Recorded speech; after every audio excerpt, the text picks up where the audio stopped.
रात्री लवकर झोपणे आणि सकाळी लवकर उठणे हा एक ओल्ड स्कूल पॅटर्न लोकांना वाटतो. लोक वेगळा पॅटर्न फॉलो करतात, तो म्हणजे रात्री लेट नाईट झोपायचं आणि सकाळी आरामात उठायचं. सो बऱ्याचदा पेशंट्स जेव्हा येतात तेव्हा पेशंट्स रात्री सांगतात की आम्ही 10-11 वाजता जेवतो, आम्ही 1-2-3 पर्यंत आम्ही झोपतो, सकाळी उठायला आम्हाला 9-10-11 वाजतात आणि त्यानंतर आमची पुढची सगळी दिनचर्या सुरू होते. आयुर्वेदाला जे काही अपेक्षित आहे त्या दिनचर्येमध्ये त्यांनी ब्राह्मी मुहूर्ते उत्तिष्ठे असं म्हटलंय की तुम्ही सकाळी ब्राह्म मुहूर्तावर उठलं पाहिजे. सकाळी 4 ते 4:30च्या वेळेला तुम्ही आयडियली उठलं पाहिजे. आता प्रॅक्टिकली 4-4:30 वाजता उठणं जरी शक्य नसलं तरी आपण ॲटलिस्ट सूर्योदयापूर्वी उठणं अपेक्षित असतं. सकाळी जर आपल्याला लवकर उठायचं असेल तर डेफिनेटली आपल्याला रात्री लवकर झोपलं पाहिजे.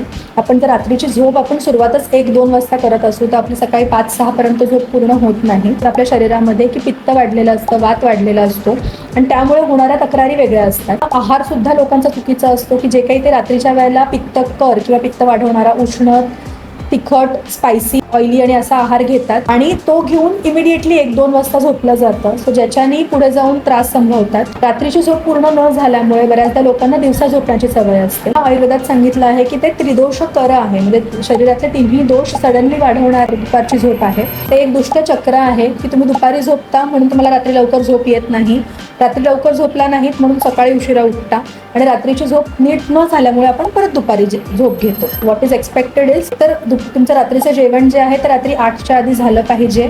तुम्ही जर शिफ्ट ड्युटीज करत असाल तर तुम्ही टिफिन्स कॅरी करू शकता किंवा रात्रीचे लाईट मील्स तुम्ही घेऊ शकता. 10:30 ते 11 वाजता तुम्ही रात्री झोपलात तर 5-5:30 वाजता तुम्ही उठू शकता. तुमचा छान व्यायाम होऊ शकतो आणि दुपारची झोप जर टाळली तर तुम्हाला पुढे होणारे त्रास तुम्ही टाळू शकता.